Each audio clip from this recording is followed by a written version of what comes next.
Okay sir, thank you. Okay, आज का मेरा टॉपिक है न्यूक्लियर मैग्नेटिक रेजोनेंस। ओके, तो पहला क्वेश्चन है कि मैग्नेटिक रेजोनेंस क्या है, कोई बता सकता है अभी?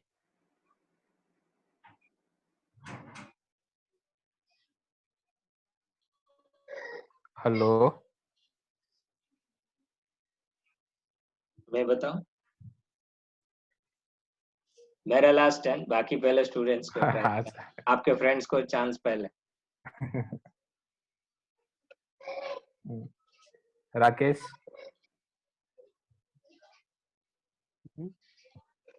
ओके, कोई बात नहीं, मैं बताता फिर हूँ। से नहीं, फिर से क्वेश्चन मैग्नेटिक पूछो। रेजोनेंस एक पहले क्वेश्चन पूछो फिर से। What is magnetic resonance? अब चांस ट्राई करो। कोई भी स्टूडेंट्स बताओ तो सही, मार्क्स थोड़ी कटेंगे, ट्राई तो कीजिए। उत्कर्ष।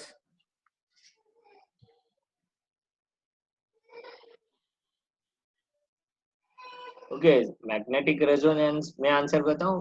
सही हो गलत बताना आप। मुझे हाँ, जितना ओके। समझ आ रहा है, मैग्नेटिक रेजोनेंस जैसे कि इलेक्ट्रॉन का अपना स्पिन मोमेंट होता है, स्पिन मैग्नेटिक मोमेंट।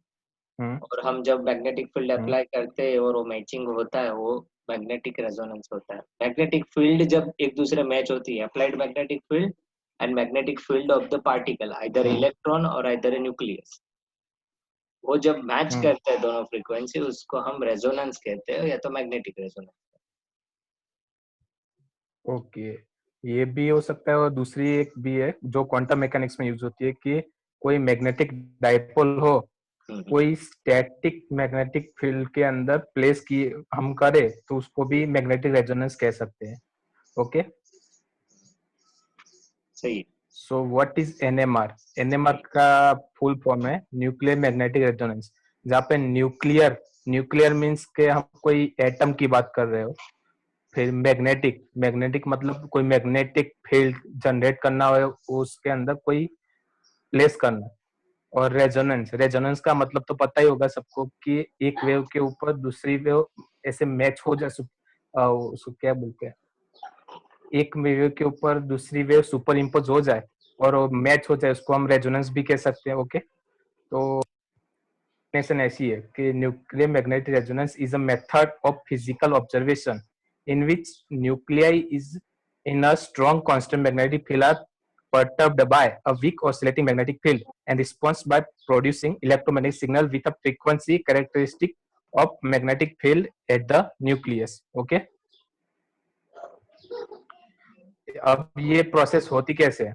ये प्रोसेस रेजोनेंस के नियर ही होती है, जहाँ पे फ्रीक्वेंसी मैचेस इंस्टिक फ्रीक्वेंसी न्यूक्लियर की जैसे होती है। जो जो स्टैटिक मैग्नेटिक फील्ड है उसके स्ट्रेंथ के ऊपर डिपेंड करता है इन केमिकल एनवायरनमेंट। ओके, अब ये केमिकल एनवायरनमेंट की बात हुई तो अंदर क्या केमिस्ट्री के इसके ज्यादा है, तो हम ज्यादा उसमें नहीं जाएंगे, फिजिकल की बात ही करेंगे, इसलिए हम मैग्नेट मैग्नेटिक प्रॉपर्टीज की बात करेंगे। अब एनएमआर के दो हम यूज सिर्फ दो में करते हैं, एक है 1 hydrogen NMR and 13 C NMR. Okay, अब हाइड्रोजन एटम में 1 H और 13 सी क्यों लिया, वो उसके स्पिन के ऊपर डिपेंड करता है, जो लास्ट लेक्चर पुष्पा बेन ने बताया था उसमें आता था। न्यूक्लियर स्पिन क्वार्टर नंबर कितना हुआ 1, तो उसके नंबर ऑफ स्पिन कितने हुआ 2, तो वो मैच होगा। अगर हम उसकी जगह कोई कैसे प्रॉपर हो तो वो होगा 0। अब इसमें सोर्स कौन सा यूज होगा? अब इसमें सोर्स यूज होगा रेडियो वेव, और रेडियो वेव इसकी वेवलेंथ और एनर्जी कितनी होगी, जो LHS और VHS वेरी हाई फ्रीक्वेंसी या लो हाई फ्रीक्वेंसी के ऊपर डिपेंड करती है। अब वेरी हाई फ्रीक्वेंसी मतलब कितनी, जो हम टीवी सिग्नल उसमें जो यूज करते हैं उतनी होगी। ओके,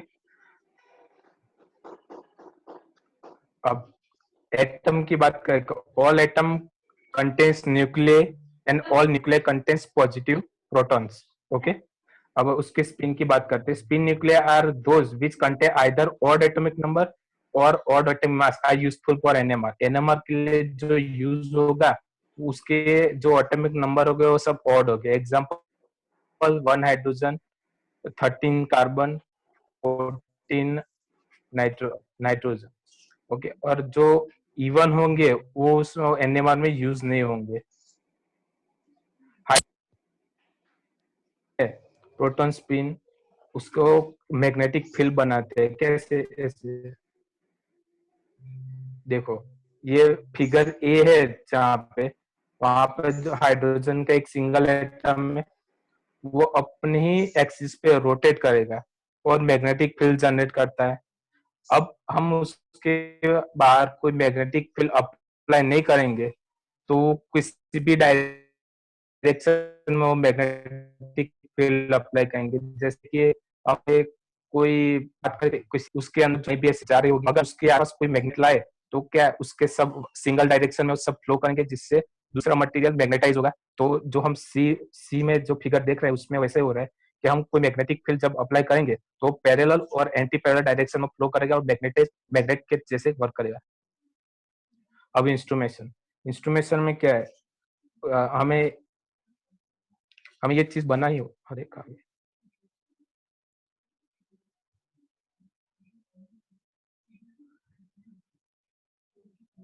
ओके, हमें एनएमआर बनाने के क्या चाहिए?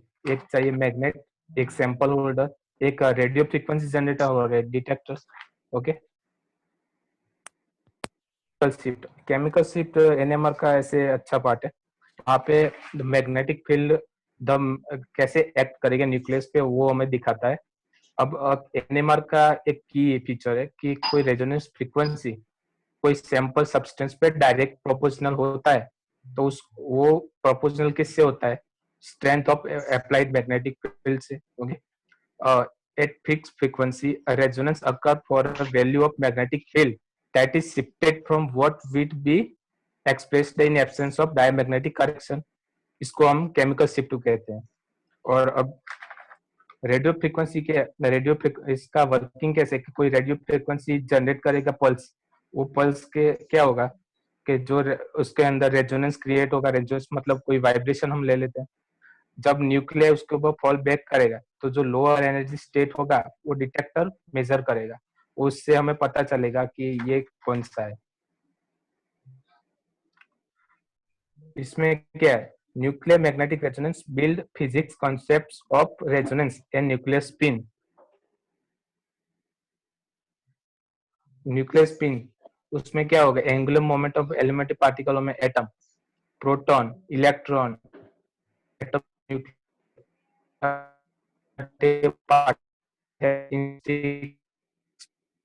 जैसे कि आगे में रोटेशन पे जैसे स्पिन करेगा और मैग्नेटिक फील्ड जनरेट करेगा, ऐसे ही यहाँ पे ऐसे व्हेन एटॉमिक न्यूक्लियर और other charge particle spin they become like a magnetic dipole.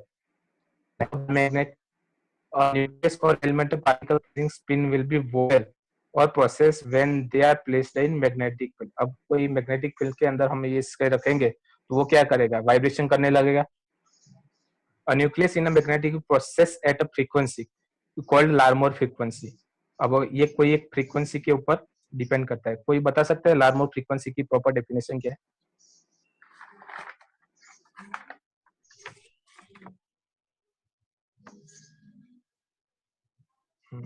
Rakesh,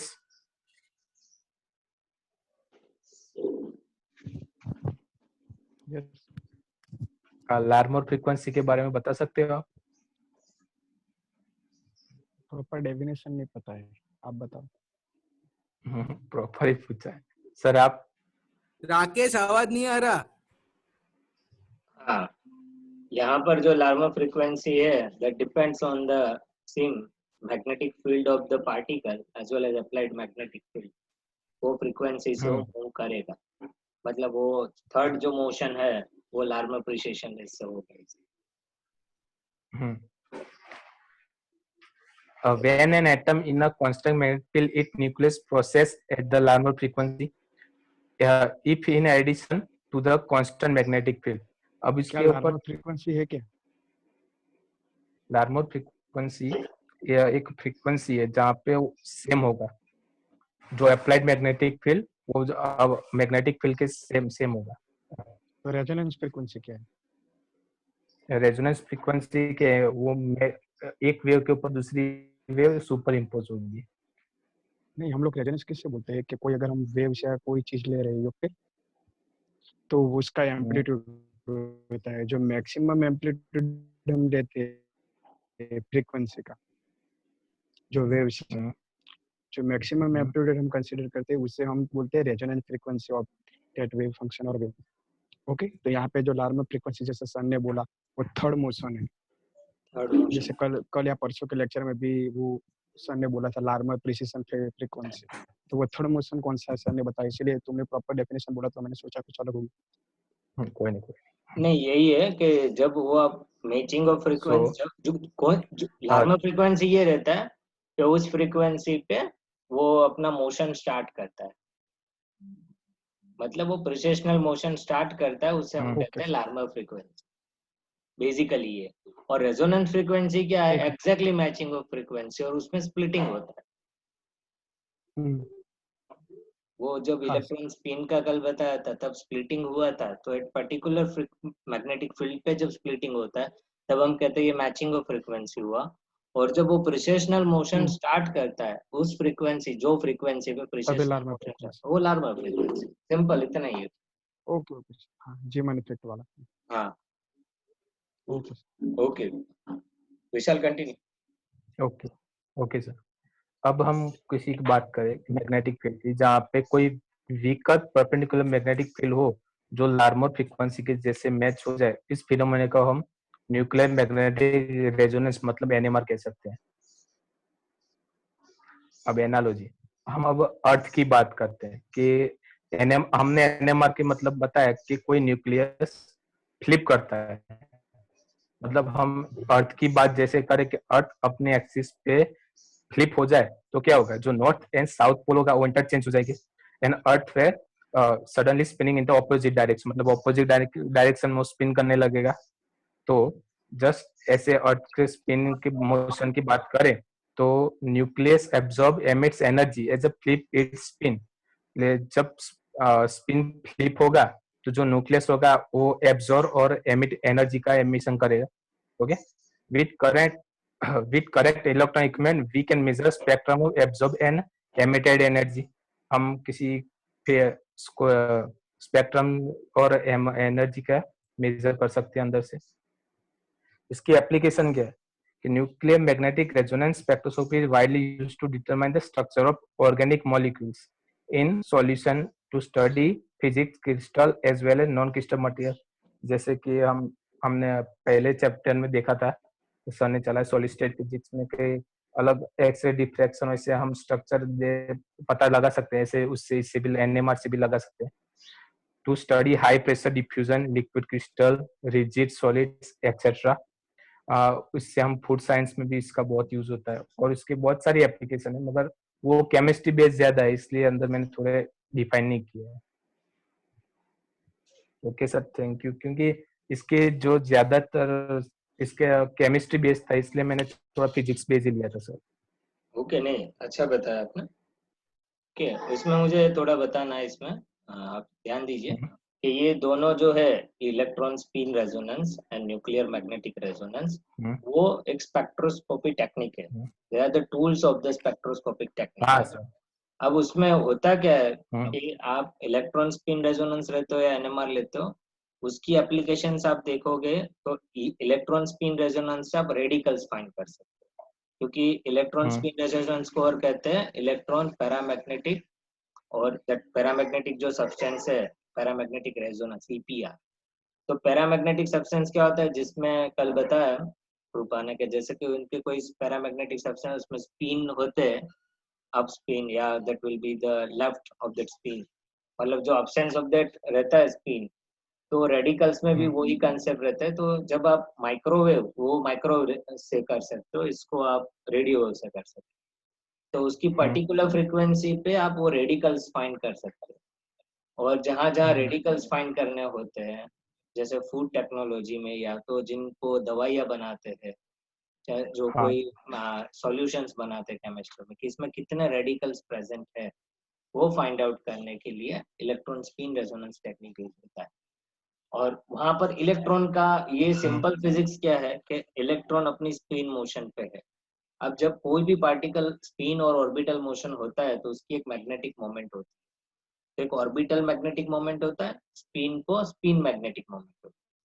अब जब आप कोई फ्रीक्वेंसी देते हो और वो इलेक्ट्रॉन्स अपनी स्पिन मोशन कर रहा है और साथ साथ ऑर्बिटल मोशन भी कर रहा है, वो उस फ्रीक्वेंसी पे जब वो मैच हो जाए और स्टार्ट करने लगे, ऑसिलेट करने लगे, प्रिसेशनल मोशन करने लगे, तो उसे हम कहते हैं प्रिसेशनल फ्रीक्वेंसी कि ये स्पिनिंग अभी कर रहा है उस एनर्जी अप्लाई करने। अब जब न्यूक्लियर को जब आप मैग्नेटिक फील्ड देते हो और न्यूक्लियर भी अपना प्रिसेशनल मोशन करता है, तो उसे कहते हैं लार्मर फ्रीक्वेंसी और प्रिसेशनल फ्रीक्वेंसी। तो कौन सी फ्रीक्वेंसी पे वो स्टार्ट करेगा प्रिसेशन।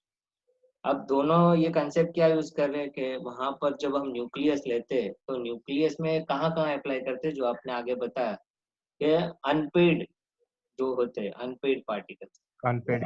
हाँ उसमें स्पिन होती है। पेड होता है उसमें तो नहीं रहता। जैसे पेड प्रोटॉन है, या तो आप कहोगे प्रोटॉन नंबर 1H2 लेते हो तो 2 प्रोटॉन है, तो उनकी स्पिन अप स्पिन डाउन तो पेड हुआ, उसमें कोई स्पिन इफेक्ट नहीं है। अनपेड में आपको स्पिन इफेक्ट दिखेगा और उसके साथ ही ये मैग्नेटिक फील्ड इंटरेक्शन बताएंगे और वहां पर रेजोनेंस पॉसिबिलिटी है। तो एनएमआर टेक्निक को आप फाइंड आउट कर सकते हो कि एलिमेंट की कौन कौन से मॉलिक्यूल्स है, उसकी क्या स्ट्रक्चर्स है। और एमआरआई टेक्निक जो है, मैग्नेटिक रेजोनेंस, जो हमारे ह्यूमन बॉडी स्कैनिंग के लिए यूज होता है क्या, और हमारा ब्रेन का जो भी पिक्चर है एनएमआर टेक्निक से, ब्रेन सिग्नल्स या ब्रेन के वो पिक्चर, वहां पर मेडिसिन में ये टेक्निक यूज हो रहा है मेडिकल साइंस में। तो वहां पर भी कंसेप्ट ये अप्लाई करके ले रहे हैं, बट वहां पर हायर एक्सपेरिमेंट सभी पार्ट आ जाता है फिजिक्स के, Haier electronics equipment plus this technique. But basic concept यही है कि उसका इंटरेक्शन करना है। अब ये उसका और फिजिक्स आपको ध्यान देना है कि जब आप मैग्नेटिक फील्ड देते हो तो मटेरियल क्या करेगा, that will be, magnetic field दे रहे हो या तो आप इसमें रेडियो वेव्स यूज करो एनएमआर में, और ईएसआर में आप माइक्रोवेव यूज करो। अब जब आप वो फ्रीक्वेंसी रेंज दे रहे हो, आपने कांस्टेंट मैग्नेटिक फील्ड यार वो तो दे दिया आप, लेकिन जब आप ये वेव्स अप्लाई करते हो तो उस फ्रीक्वेंसी मैचिंग से वो एब्जॉर्ब करेगा। एब्जॉर्ब करने के बाद वो एग्जैक्ट स्टेट पे जाता है, और that once again after the exact state coming to the ground state, and वो हमें दोनों मेजर करने हैं कि कौन से फ्रीक्वेंसी पे वो एब्जॉर्प्शन हुआ, और वो जो एमिशन कर रहा है वो फ्रीक्वेंसी फिर से आपको रिसीवर में डिटेक्ट करके उसका सिग्नल देखना है कि कहाँ पर हमें पिक्स मिल रहे हैं। तो पर्टिकुलर फ्रीक्वेंसी पे जहाँ पे मिले हमें वो पिक, फिर उससे आप कैलकुलेशन करके बता सकते हो तो उसका स्ट्रक्चर कैसा होगा, कौन सा मॉलिक्यूल्स है, अभी उनका क्या रिजल्ट है। By emitting that frequency, emissions frequency से ही आप उसकी कैलकुलेशन बता सकते हो। आप वो पिक्चर कीजिए जो आपने बताया था एक्सपेरिमेंटल पार्ट, वहां से आपको हमें पता चल, you go through that slide. Experimental, हाँ इंस्ट्रूमेंटेशन। यहाँ पे आप देखो कि एक मैग्नेट तो दिया ही है और मैग्नेट कंट्रोलर भी दिया है कि आपको मैग्नेटिक फील्ड कितना देना है, इसको स्टेडी मैग्नेटिक फील्ड आप वहां पे अप्लाई कर सकते हो। हाँ, अभी ये सैंपल ट्यूब है। अब सैंपल ट्यूब में देखो आरएफ ट्रांसमीटर और आरएफ डिटेक्टर, ये अलग पार्ट है यहाँ पर, और इसे रिकॉर्ड करना है कि एब्जॉर्प्शन प्लस रिकॉर्डिंग, एब्जॉर्प्शन के बाद जो भी फ्रीक्वेंसी आपको मिल रही है आफ्टर एमिशन, वो डिटेक्टर डिटेक्ट करेगा। दोनों पार्ट आपको यहाँ से डिटेक्टर, आप जैसा डिटेक्टर वहां पे प्लेस करोगे, absorption frequency plus emission frequency उस हिसाब से आपको बताएगा। तो आरएफ ट्रांसमीटर का एक अलग रोल यहाँ पे आप देखिए, वही मेन रोल है। मैग्नेटिक फील्ड तो आपने कांस्टेंट कर दिया एक्सपेरिमेंट में। अब जो आपने सैंपल लिया वो टेस्ट करना चाहते हो, आइदर सैंपल लिया तो आपने कोई स्ट्रक्चर्स ले लिया, तो आपको RF radio frequency up to 900 megahertz बताया, उस रेंज में जैसा आप सैंपल ले रहे हो फ्रॉम 10 मेगाहर्ट्ज टू 900 मेगाहर्ट्ज, उस रेंज में रेडियो फ्रीक्वेंसी आप एमिट करिए, उससे वो एब्जॉर्ब करेगी वो फ्रीक्वेंसी, और वो ही पार्टिकल्स एमिशन करेंगी, जो पार्टिकल्स जो स्पिन उनके जो परफेक्ट एग्जैक्ट स्पिन नहीं है, that will B not completed spin, तो वहां पर वो एमिशन होगा और एमिशन डिटेक्ट करके हमें ये स्पेक्ट्रा देता है। और स्पेक्ट्रा स्टडी करने के बाद आप उसके कुछ वहां पे प्रॉपर्टीज उसकी बता सकते हो आफ्टर स्टडिंग द स्पेक्ट्रा। जैसे एक्सरे स्पेक्ट्रा मिलता था, हमने एमिशन किया तो डिटेक्ट किया, फिर पर्टिकुलर थीटा पे हमें उसका स्पेक्ट्रा मिल रहा है, और वही स्पेक्ट्रा के बेसिस हम वहां पर बता सकते थे कि भाई हाँ ये प्लेन से आ रहा है। तो इसी में आप बता सकते हो उसके लैम्बडा फाइंड करके कि इसमें कौन से मटेरियल है, कौन से मटेरियल से ये एब्जॉर्ब हुआ, अब उसका क्या उसका फिजिक्स है। That is the very chemistry part. तो केमिस्ट्री में ज़्यादा यूज हो रहा है, लेकिन हम कोई एक एग्जांपल आप स्टडी करके कर सकते हो कि भाई उसमें क्या रिजल्ट्स मिलते हैं। बेंजीन रिंग है, कैसा स्ट्रक्चर बना है, कितने परसेंटेज ऑफ जो कहते हैं ना कि इतना परसेंटेज एल्यूमिनियम है, इतना परसेंटेज ये दवाई ली है, तो उससे भी आप फाइंड कर सकते हो ये टेक्निक। तो there are many application. Spectroscopic technique अलग अलग है, यूवी है, एनएमआर है, एनएमआर में रेडियो फ्रिक्वेंसी ले रहे हैं, ईएसआर में माइक्रोवेव ले रहे हैं। तो अपने मॉलिक्यूल कैसा लिया है, उसका इंटरेक्शन रेडियो फ्रिक्वेंसी के साथ कैसा है, उस हिसाब से आपको रिजल्ट आउटपुट में। तो ये बेसिक कंसेप्ट है, आप एक बार पढ़िए, फिर से इनमें कोई क्वेश्चन हो तो यू कैन आस्क ऑल्सो। अभी जिस स्टूडेंट को क्वेश्चन हो तो पूछिए।